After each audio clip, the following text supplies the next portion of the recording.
नमस्कार साथियों। गणित के खंड में आज हम लोग पूर्णांक इंटीजर्स के बारे में जानकारी प्राप्त करेंगे। और अभी तक हम लोगों ने जो भी खंड अध्ययन किया है उसमें सबसे पहले हम लोगों ने अंक के बारे में जानकारी किया। अंक क्या है और संख्या, और अंक और संख्या के मध्य क्या संबंध है। जैसा इसमें बात हुई कि संख्या क्या है, जिससे किसी वस्तु का बोध होता है वह संख्या है, और उन संख्याओं को लिखने के लिए जिन प्रतीकों का हम प्रयोग करते हैं वही प्रतीक क्या है, वही प्रतीक हमारे अंक है। फिर हम संख्याओं में हम लोगों ने संख्या के अंतर्गत अध्ययन किया। किसका? संख्या के अंतर्गत हम लोगों ने सबसे पहले बात किया प्राकृतिक संख्याओं की। प्राकृतिक संख्याएं, प्राकृतिक संख्याएं कौन सी संख्याएं हैं? प्राकृतिक संख्याएं गिनती करने वाली संख्या जो होती है वह गिनती करने वाली संख्या जो है वह प्राकृतिक संख्या होती है। प्राकृतिक संख्याओं का समूह क्या है? वह आपका गिनती प्रारंभ एक से होती है, तो 1 2 3 4 5 से लेकर अनंत तक ये हमारी प्राकृतिक संख्याएं हैं।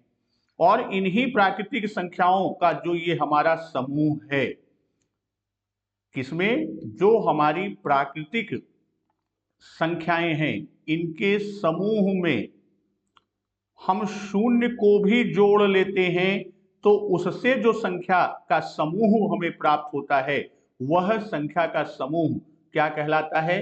वह संख्या का समूह पूर्ण संख्या कहलाता है।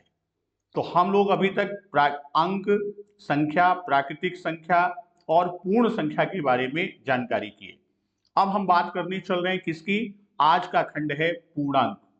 तो पूर्णांक में जैसा हम आप जानते हैं कि पूर्णांक के अंतर्गत ऋण पूर्णांक, ऋण पूर्णांक कौन से हैं? ऋण 1 2 3, ऋण 1 ऋण 2 ऋण 3 से होते हुए ऋण अनंत तक, तथा शून्य और धन पूर्णांक 1 2 3 से लेकर अनंत, इनके द्वारा जो समूह बनता है वही उनको एक साथ पूर्णांक संख्याएं कहते हैं। यानी उस समूह को हम पूर्णांक संख्याएं कहते हैं। अगर हम पूर्णांक संख्याओं की बात करें तो पूर्णांक संख्याओं में जैसा बात आई कि ऋण पूर्णांक है, शून्य है और धन पूर्णांक है। तो अगर हम संख्या रेखा पर पूर्णांक को देखते हैं तो संख्या रेखा पर आप देखेंगे, तो अगर हम इसको देखें संख्या रेखा पर, तो शून्य दाहिनी तरफ धनात्मक संख्या 1 2 3 4 इस तरह अनंत तक, और बाईं तरफ ऋण 1 ऋण 2 ऋण 3 ऋण 4 और यह ऋण अनंत तक जाती है। तो अब यहां पर अगर आप देखें तो ये बीच में क्या है? इधर आपका शून्य है। शून्य के दाहिनी तरफ हमारी धनात्मक संख्याएं हैं। शून्य की तरफ दाहिनी तरफ कौन सी संख्या है? धनात्मक। और शून्य के बाईं तरफ हमारी जो संख्याएं हैं वह संख्याएं कौन सी हैं? वह संख्याएं ऋणात्मक है। तो अब यहां पर पूर्णांक के अंतर्गत अगर हम देखें तो पूर्णांक में 3 प्रकार की संख्याएं हमको मिलती हैं। अगर हम आप बात करें कि अगर पूर्णांक, तो पूर्णांक के अंतर्गत 3 प्रकार की संख्याएं हैं। बीच में आपका शून्य है, इधर बाईं तरफ ऋणात्मक संख्या है और दाहिनी तरफ धनात्मक संख्या है। तो अब यहां पर जो धनात्मक संख्या की बात करते हैं इसी को हम कहेंगे क्या? इसी को कहेंगे धन पूर्णांक। और ऋणात्मक में जो संख्या है उसे कहेंगे ऋण पूर्णांक। तो अब धन पूर्णांक और ऋण पूर्णांक, ऋण पूर्णांक में हम ऋण 1 ऋण 2 ऋण 3 इस तरह ऋण अनंत तक चलते हैं। वहीं हम आप शून्य, ये आपका शून्य है, और इधर आप धन पूर्णांक की तरफ चलेंगे तो धन पूर्णांक में आपकी 2 संख्याएं, यानी इसमें शून्य के बाद आपकी प्राकृतिक संख्या जो हमारी होती है वही धन पूर्णांक भी कही जाती है। अब प्राकृतिक संख्या यानी 1, 2, 3 से लेकर अनंत तक की संख्या हमारी किस में जाती है? पूर्णांक में जाती है। अब धन पूर्णांक, इधर ऋण पूर्णांक, बीच में शून्य। तो यहां ऋण पूर्णांक क्या है कि ऋण चिन्ह युक्त प्राकृतिक संख्याओं को ऋण पूर्णांक कहते हैं। ऋण पूर्णांक क्या है?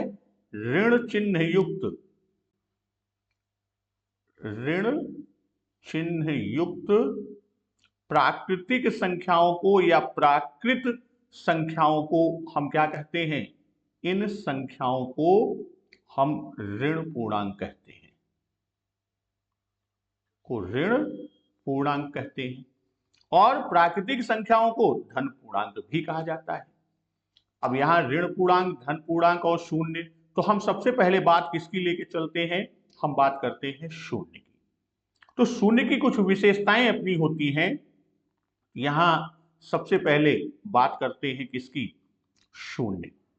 तो शून्य की बात करते हैं तो किसी संख्या में शून्य जोड़ने या घटाने पर, कोई भी संख्या हो, इसको इस तरह से समझें कि किसी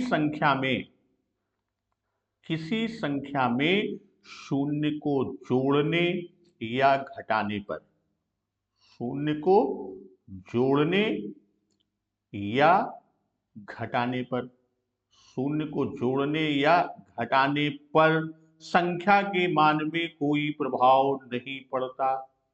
संख्या के मान में कोई प्रभाव नहीं पड़ता। संख्या के मान में कोई प्रभाव नहीं पड़ता। भाई कोई भी संख्या है, मान लीजिए x है, तो x में शून्य को घटा दे तो x ही आएगा। 5 है, 5 में शून्य को घटा दें तो 5 आएगा। 5 में शून्य को जोड़ दें तो भी मान 5, यानी उसके मान में कोई प्रभाव नहीं पड़ता।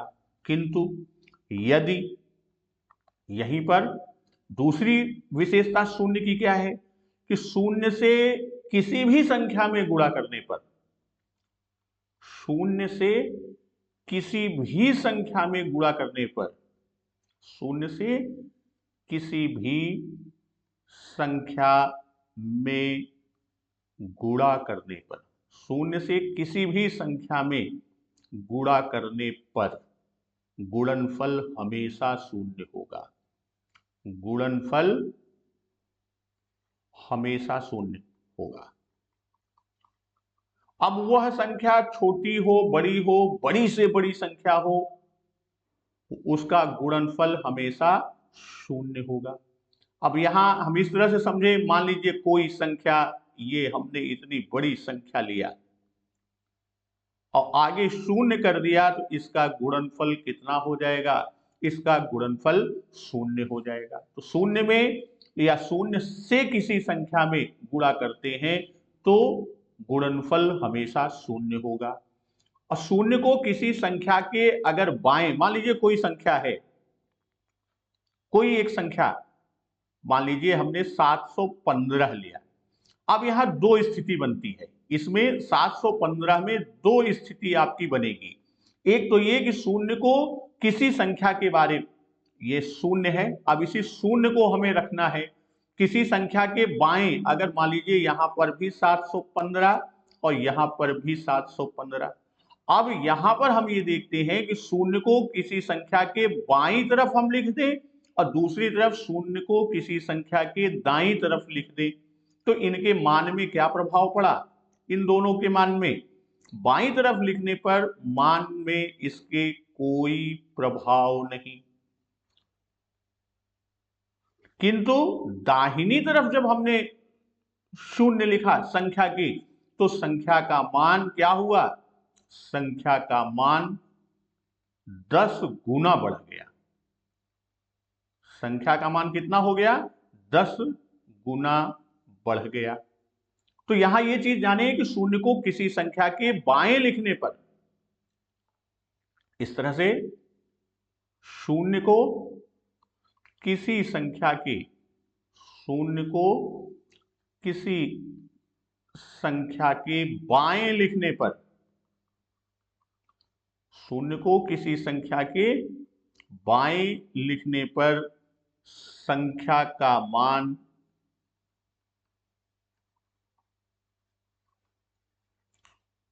जो होगा उस पर कोई प्रभाव नहीं, उस पर कोई प्रभाव नहीं। किंतु यदि यही चीज यहां पर हम लिखें, शून्य को दाहिनी तरफ लिखने पर, दाहिनी तरफ अगर किसी संख्या के हम लिखते हैं, मान लीजिए कोई संख्या है उसके दाहिनी तरफ हम लिखते हैं, तो मान क्या होगा उसका, उसका मान 10 गुना बढ़ जाएगा, उसका मान 10 गुना क्या हो जाएगा, उसका मान 10 गुना बढ़ जाएगा। अब यहां एक चीज और संख्या रेखा के माध्यम से हम लोग समझते हैं। मान लीजिए ये हमारी पूर्णांक की संख्या रेखा है और इसमें यहां शून्य, फिर 1 2 3 4 5 इस तरह संख्या आगे बढ़ी, इधर ऋण 1, इधर ऋण 2, इधर ऋण 3, ऋण 4, संख्या इसकी हमारी आगे बढ़ती चली गई। तो अब यहां 2-3 चीजों को ध्यान में रखना है कि प्रत्येक धन पूर्णांक, अब ये क्या है, इधर आप देखेंगे कि इस तरफ दाहिनी तरफ कौन सा है, दाहिनी तरफ धन पूर्णांक है और बाईं तरफ क्या है, शून्य के, शून्य की बाईं ओर ऋण पूर्णांक है। तो इसमें यह चीज ध्यान हमेशा रखना है कि प्रत्येक धन पूर्णांक, 2-3 बिंदु हैं बहुत ही महत्वपूर्ण, कि प्रत्येक धन पूर्णांक क्या होता है, प्रत्येक धन पूर्णांक ऋण पूर्णांकों से बड़ा होता है, ऋण पूर्णांकों से बड़ा, ऋण पूर्णांकों से बड़ा होता है। दूसरी चीज यहां कि शून्य प्रत्येक धन पूर्णांक से छोटा होता है, शून्य जो है वह प्रत्येक धन पूर्णांक से छोटा होता है, शून्य प्रत्येक धन पूर्णांक से छोटा होता है। वहीं शून्य, अगर हम बात करें किसकी, शून्य की, तो शून्य की एक स्थिति और है कि शून्य प्रत्येक ऋण पूर्णांक से बड़ा होता है, शून्य प्रत्येक ऋण पूर्णांक से बड़ा होता है, शून्य प्रत्येक ऋण पूर्णांक से बड़ा होता है। तो यहां अब 1-2 चीजें और हम लोग देख लें कि जैसे यहां हम देखते हैं कि संख्या रेखा है, संख्या रेखा का कोई भी बिंदु यानी कोई भी संख्या हम ले, मान लीजिए हमने 2 को लिया, तो ये चीज हमेशा जान लीजिए कि उस संख्या से दाहिनी तरफ चलने पर मान बढ़ेगा और बाईं तरफ चलने पर मान घटेगा। अब 2 है, 2 से बाएं चलेंगे तो 1 आएगा, 0 आएगा, ऋण 1, ऋण 2, ये 2 से छोटे हैं। 2 से दाहिनी तरफ चलेंगे तो 2 से 3 बड़ा है, 4 बड़ा है, 5 बड़ा, तो दाहिनी तरफ चलेंगे तो मान बढ़ेगा, बाईं तरफ चलेंगे तो इसका मान क्या होगा, इसका मान घटेगा या कम होगा। तो अब यहां एक चीज और संख्या रेखा पर हम आप देखते हैं, जैसे मान लीजिए ये संख्या रेखा, इस पर यहां आपका 0, 1, 2, ये हमने संख्या रेखा बना दिया, 4, 5 आगे बढ़ गया, इसी तरह ऋण 1, ऋण 2, ऋण 3, ऋण 4, ऋण 5 और ये संख्या हमारी आगे चलती चली गई। तो यहां एक चीज देखिए कि प्रत्येक धन पूर्णांक के संगत एक ऋण पूर्णांक होता है। क्या कह रहे हैं कि प्रत्येक धन पूर्णांक के संगत, प्रत्येक धन पूर्णांक के संगत एक ऋण पूर्णांक, एक क्या है, एक ऋण पूर्णांक है। प्रत्येक धन पूर्णांक के संगत एक ऋण पूर्णांक होता है। और जब इन दोनों को, जैसे यहां एक है तो एक का संगत कौन सा है, ऋण एक, दो है तो दो का संगत ऋण दो, तीन है तो तीन का संगत ऋण तीन, चार है तो चार का संगत ऋण चार।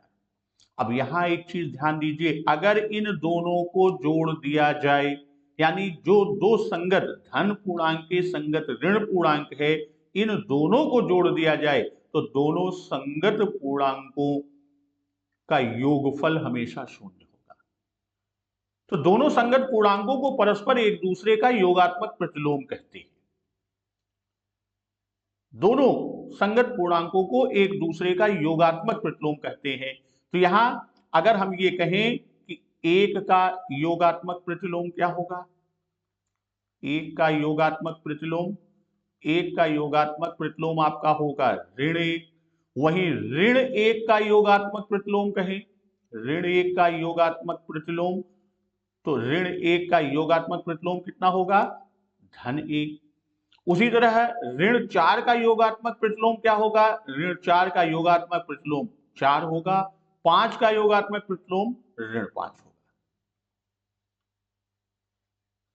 तो यहां एक पूर्णांक में और बात करते हैं कि जैसे संख्या रेखा आपकी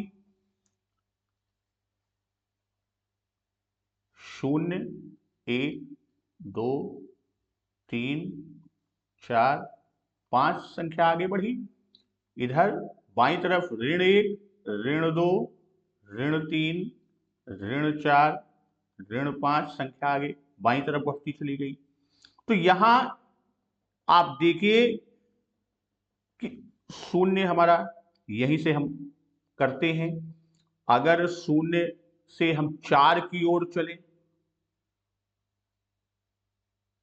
यानी हम ये कहें शून्य से धन चार, और इधर चार बाईं तरफ हम चलते हैं तो ये क्या हो जाएगा, शून्य से ऋण चार, शून्य से ऋण चार।